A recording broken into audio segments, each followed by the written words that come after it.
Americans are noticing higher prices at the grocery store, and it's about to get worse.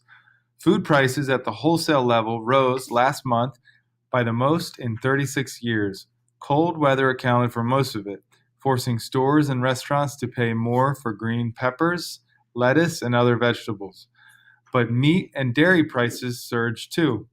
The big questions are how long food prices keep rising and how high they'll go. The impact is already visible.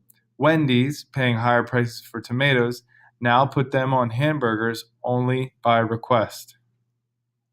Starbucks and Dunkin' Donuts have raised prices because they pay more for coffee beans. Supermarkets warn customers that produce may be of lower quality or limited. It has been thrown it has thrown the whole industry in a tizzy, says Dan Bates, director of merchandising for the produce division of grocery chain Superlavu. Food prices rose 3.9% last month, the most since November 1974. Most of the increase was because harsh winters freezes in Florida, Texas, and other southern states, which damaged crops. At the same time, global prices for corn, wheat, soybeans, and coffee and other commodities have risen sharply in the past year. That's raised the price of animal feed, which has pushed up the cost for eggs, ground beef, and milk. Paul Ashworth, an economist at Capital Economics, says his firm has warned since last summer that spikes in commodity prices would eventually work their way down to wholesalers and consumers. And here it is.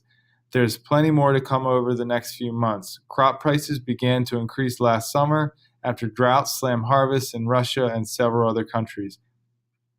Sharp growth in New World economic powers like India and China have also increased demand. Richard Gonzalez, Washington, D.C. is the latest to raise minimum wage, June 7, 2016. Washington, D.C. will be the next major city to implement a $15 minimum wage rate following a unanimous vote Tuesday by its city council. In a victory for local and national labor unions, Washington joins the ranks of cities such as San Francisco, Los Angeles, and Seattle in raising wages for primarily lower-income workers in restaurants, retail, and other service industries. The district's current hourly minimum wage is $10.50, and it was scheduled to go up to $11.50 next month under a law enacted in 2014. But local advocates for a higher minimum wage were invigorated by the national Fight for $15 movement.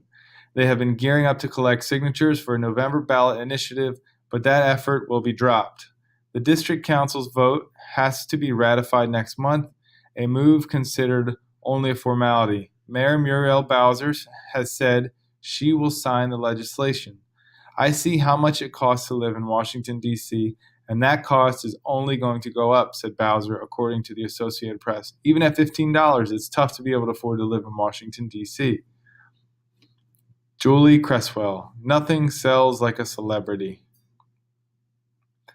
Early last year, marketing executives at Totes Isotoner, a Cincinnati company that has spent the previous 30 years churning out a reliable lineup of humble umbrellas, crowded around a computer and listened to a teenage singer from Barbados named Rihanna breeze through a tune titled appropriately Umbrella. Rihanna and her representative wanted Totes to do more, however, that merely use her to peddle a product.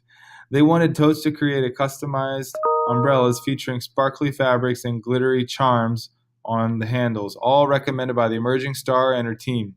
Totes also guaranteed the singer a percentage of the sales of the umbrellas. We've worked hard to build me and my name up as a brand, Rihanna says. We always want to bring an authentic connection to whatever we do. It must be sincere and people have to feel that.